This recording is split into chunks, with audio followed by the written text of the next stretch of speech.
Várias perguntas pelo Facebook da mesma indagação.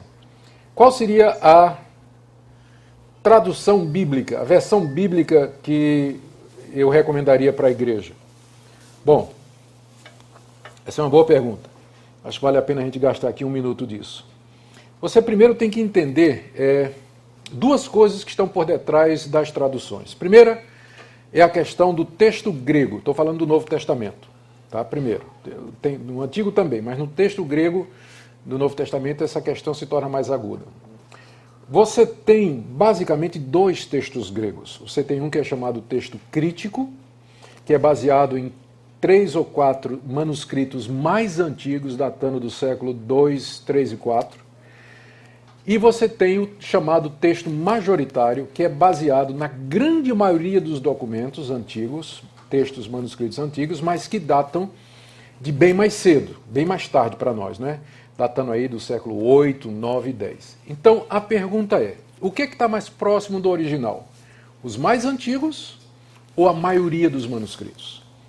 E não tem uma resposta fácil, porque se você disser são os mais antigos, a pergunta é, esses mais antigos, datando do século 3º e 4º, por que eles foram preservados? Eles podem ter sido preservados, primeiro, porque eram bons, a igreja então valorizou, ou eles foram preservados porque eram ruins. O pessoal viu que eram cópias ruins e botou dentro de um vaso de barro lá e deixou, porque o texto bom era copiado até se gastar. Por isso que a gente não tem cópias do século I, II, porque elas se gastaram e se perderam de tanto serem copiadas. Se você tem manuscritos do século III e IV, é porque a igreja disse, esse texto é ruim. Né? Então, guarda aí em qualquer lugar. Então, você pode interpretar de maneiras diferentes a questão da antiguidade. Então, você tem competindo dois textos, o chamado majoritário e o texto crítico. O crítico é baseado nos manuscritos mais antigos e o majoritário, o nome está dizendo, na maioria dos manuscritos. As nossas traduções, a maioria delas se baseia no texto. Todas as traduções, quase todas as traduções da Sociedade Bíblica, por exemplo, se baseiam no texto crítico. Almeida, atualizada, a corrigida se baseia no majoritário. E tem um estilo de tradução que eu vou falar daqui a pouco.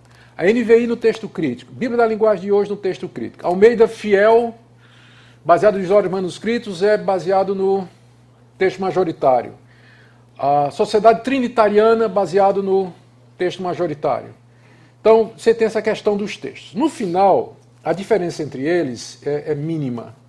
Eles vão divergir em questões que não afetam a teologia bíblica. As grandes diferenças são o final de Marcos 16, o trecho da mulher adúltera, a chamada Coma e o Aneus, que é 1 de João, capítulo 3, capítulo 5, que fala 3 dá o testemunho no céu, 3 dá o testemunho na terra, que é uma prova da Trindade.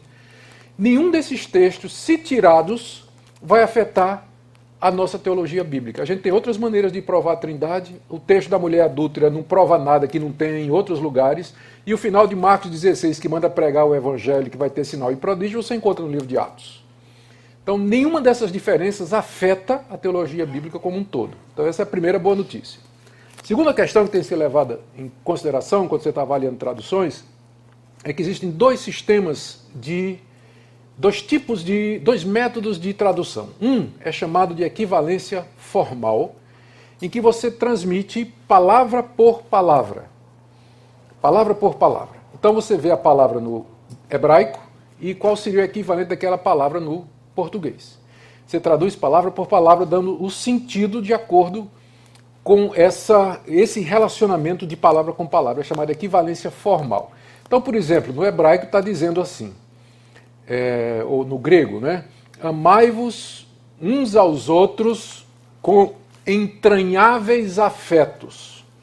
Essa é uma tradução formal, porque a palavra entranhável, splagna no grego, significa tripa. Né? Então, daí entranha. Então, traduziu como está no grego. A pergunta é, quem lê hoje Amai-vos com amores das tripas, entranháveis. Faz sentido para hoje no português? Mas é uma tradução fiel, não é? Fiel porque traduziu literalmente, mas se torna infiel. Porque o sentido é você ter que se amar de dentro, né? Com tudo que você é. Então, se uma tradução for amai-vos de coração, é mais fiel do que dizer amai-vos com as suas tripas, embora o grego esteja dizendo amai-vos com suas tripas. É porque naquele tempo se pensava que a sede das emoções era a tripa. Porque convenhamos, quando dá uma emoção, qual a primeira coisa que é afetada?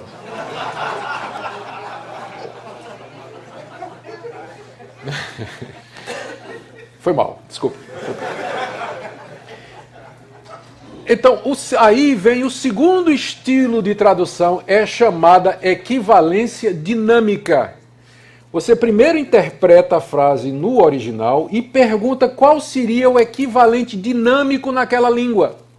Não é palavra por palavra, mas o sentido. E aí, agora vamos lá. Equivalência formal, quem é que usa? Almeida corrigida, aquela antiga Almeida. Então ela é equivalência formal. Você vai encontrar entranháveis, você vai, por exemplo, encontrar nas versões mais antigas, Deus fortalece o meu chifre. Está lá no Salmo, porque diz literalmente. Mas só que chifre em hebraico se referia ao chifre do boi, que significava o quê? Força. Então uma tradução moderna diria, Deus fortalece a minha força, embora no hebraico esteja dizendo chifre. Então, a corrigida... Vou falar sério já. Então, a corrigida, ela segue, entende? Ela traduz palavra por palavra, e eles dizem que isso é que é ser fiel. Não necessariamente. A outra tradução, ela possibilita paráfrase, e é aí que está o problema. Se você vai encontrar equivalência dinâmica, você pode ter uma Bíblia na linguagem de hoje, por exemplo, que é mais do que uma tradução, já é uma paráfrase. Ela procura dar, na linguagem bem popular, transmitir determinados conceitos. Só que aí você tem um problema do outro lado. Tem algumas palavras na Bíblia que elas estão prenhes de significado. Por exemplo, a palavra justificação. A Bíblia na linguagem de hoje traduz como aceitação.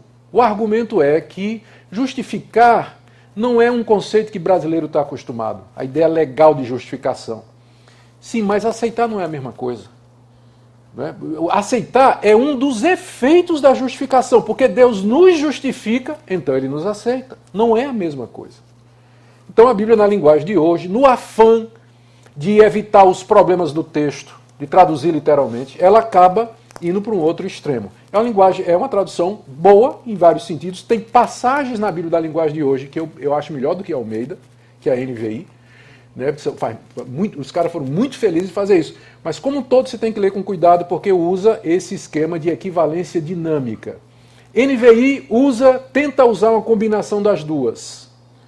Então eu diria assim, no extremo da equivalência formal, você tem a corrigida, Almeida, não é? E do extremo esquerdo aqui você tem a cabana. Cabana não, é a cabana, né? Não, a mensagem. A mensagem, não é isso? A cabana, eu estou com a cabeça. A mensagem. Então, aqui, vindo de cá, do formal para a equivalência dinâmica, você tem a corrigida e você tem a mensagem. Aí você vai ter a Almeida atualizada e as parecidas com ela, NVI, Bíblia na linguagem de hoje, e aí a mensagem. Então, pergunta, o que você deve usar na igreja? Resposta, depende para quê? Para pregar, eu prefiro aquelas que usam o texto crítico e um método de equivalência que mistura formalidade e equivalência. Então, NVI e Almeida. Então, eu acho que as duas são boas para pregação, para exegese e para estudo. Tem as duas, estude as duas, eu prefiro Almeida. Mas gosto de ler também na NVI. Tá bom?